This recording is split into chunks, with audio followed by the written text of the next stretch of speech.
وکبر و تکبیرہ۔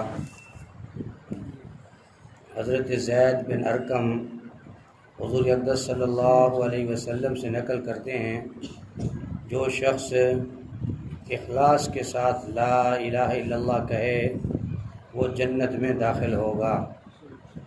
کسی نے پوچھا کہ کلمے کے اخلاص کی علامت کیا ہے، تو آپ صلی اللہ علیہ وسلم نے فرمایا حرام کاموں سے اس کو روک دے۔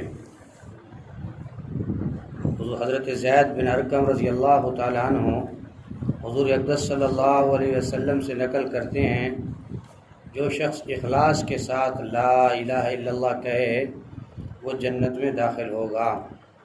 کسی نے پوچھا کہ کلمے کے اخلاص کی علامت کیا ہے، تو آپ نے فرمایا حرام کاموں سے اس کو روک دے۔ اور یہ ظاہر ہے کہ جب حرام کاموں سے رک جائے گا، لا الہ الا اللہ کا قائل ہوگا، تو اس کے سیدھا جنت میں جانے میں کیا تردد ہے۔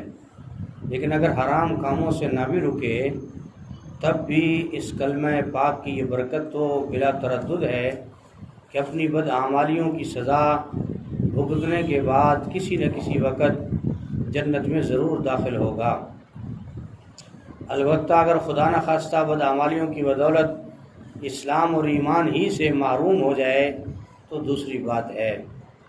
حضرت فقیہ ابو اللیث سمرقندی رحمۃ اللہ علیہ تنبیۃ الغافلین میں لکھتے ہیں کہ ہر شخص کے لیے ضروری ہے کہ کثرت سے لا الہ الا اللہ پڑھتا رہا کرے، اور حق جل شانہ سے ایمان کے باقی رہنے کی دعا بھی کرتا رہا کرے، اور اپنے گناہوں سے اور اپنے کو گناہوں سے بچاتا رہے۔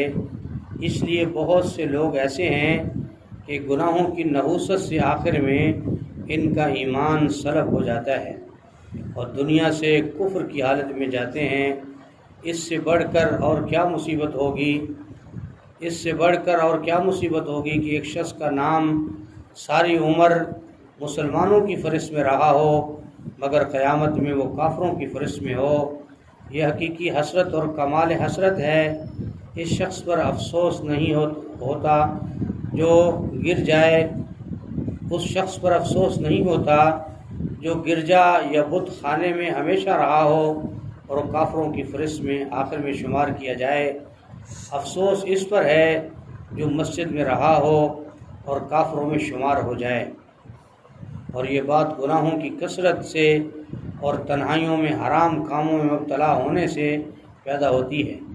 بہت سے لوگ ایسے ہوتے ہیں جن کے پاس دوسروں کا مال ہوتا ہے اور وہ سمجھتے ہیں کہ دوسروں کا ہے، مگر دل کو سمجھاتے ہیں کہ میں کسی وقت اس کو واپس کر دوں گا اور صاحب حق سے معاف کرا لوں گا، مگر اس کی نوبت نہیں آتی اور موت اس سے قبل آ جاتی ہے۔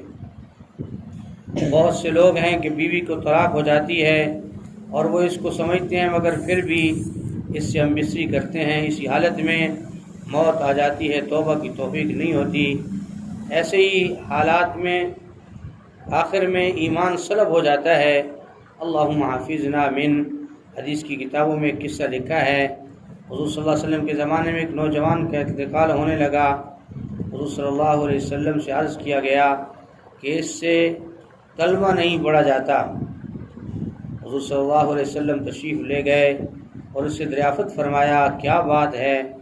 عرض کیا یا رسول اللہ، ایک قفل سا دل پر لگا ہوا ہے، تحقیق حالات سے معلوم ہوا کہ اس کی ماں اس سے ناراض ہے اور اس نے ماں کو ستایا ہے۔ حضور صلی اللہ علیہ وسلم نے ماں کو بلایا اور دریافت فرمایا کہ اگر کوئی شخص بہت سی آگ جلا کر اس تمہارے لڑکے کو اس میں ڈالنے لگے تو تم سفارش کرو گی؟ اس نے عرض کیا ہاں۔ حضور صلی اللہ علیہ وسلم کی تو حضور صلی اللہ علیہ وسلم نے فرمایا کہ ایسا ہے کہ اس کا قصور معاف کر دے۔ انہوں نے سب معاف کر دیا۔ پھر اسے کلمہ پڑھنے کو کہا گیا تو فوراً اس نے پڑھ لیا۔ حضور صلی اللہ علیہ وسلم نے اللہ جل شانہ کا شکر ادا کیا۔ حضور صلی اللہ علیہ وسلم کی وجہ سے انہوں نے آگ سے نجات پائی۔ اس قسم کے سینکڑوں واقعات پیش آتے ہیں۔ ہم لوگ ایسے گناہوں میں مبتلا رہتے ہیں